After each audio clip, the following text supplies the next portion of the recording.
I'm Bob Jepson. I've lived here in Savannah since 1989, and then that's when my life in this fabulous city began. And it's been a love affair for a few decades. He comes here in the late 80s. He is tired of the cold in Chicago. He comes to Savannah, and suddenly he begins to have this enormous impact on the city. It's a city that's easy to love, and if you show some affection for the city, it shows affection for you as well. So my wife and I have just loved living here, and Alice and I would say it's the culmination of a dream.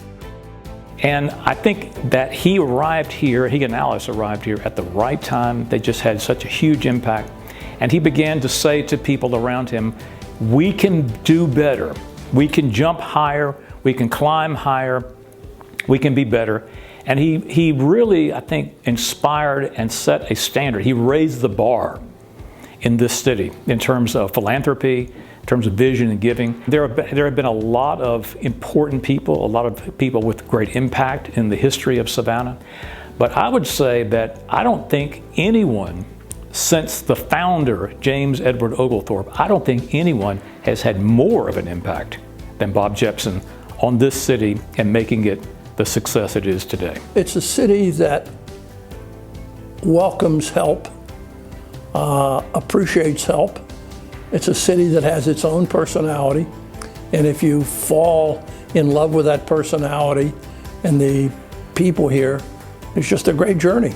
I had the pleasure of meeting Bob and Alice Jepson back in the early 90s when I was on the board of the Parent and Child Development Services Company. I got to know them better along the way with all of their philanthropy efforts, specifically with the Lucas Theater, just like so many things in Savannah that we enjoy because of the Jepsons. There's nothing that this city could give to him or show to him or convey to him or confer on him that would in any way begin to measure up to what he's done for the city. People that move here who have different experiences bring those experiences to the city, and they ultimately culminate in the growth of the city, which who isn't excited about that?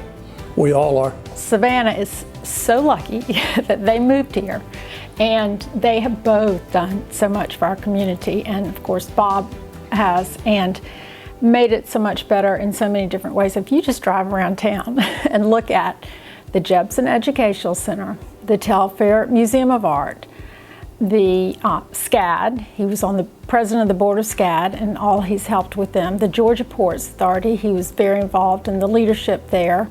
I think he can really just do just about anything.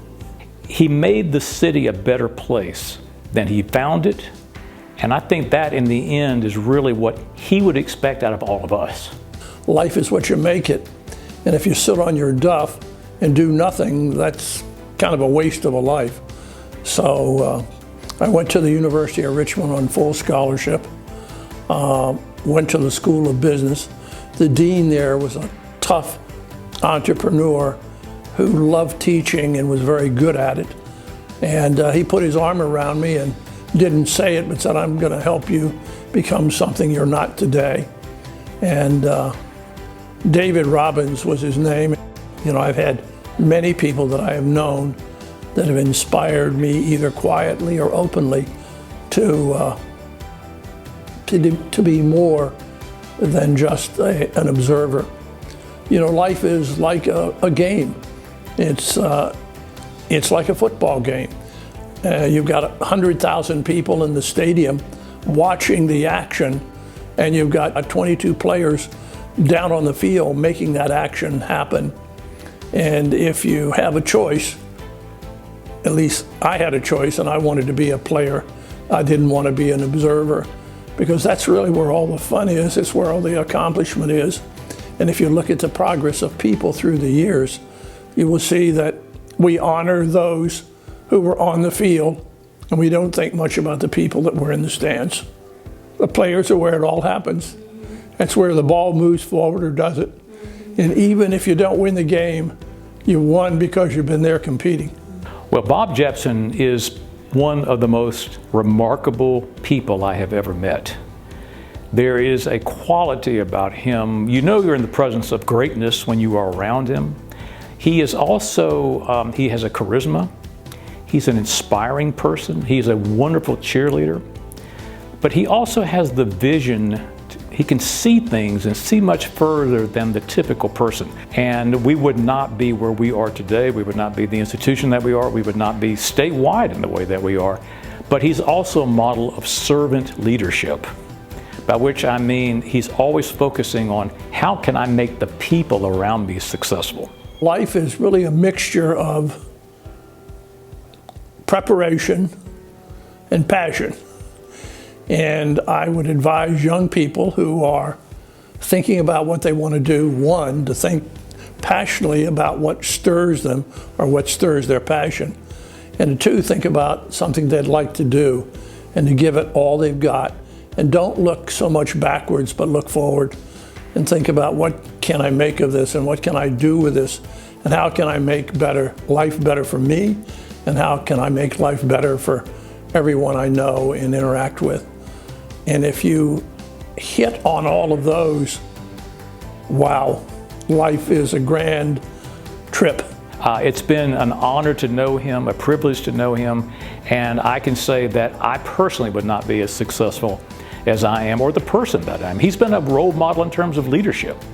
Bob, congratulations to you. You are so deserving of this honor, and I feel so fortunate and blessed to know you and to call you my friend. I'm honored to be recognized by an organization whose one of its primary principles is leadership. And I'm really sitting here thinking about a life journey that's been a lot of fun and has worked out pretty well.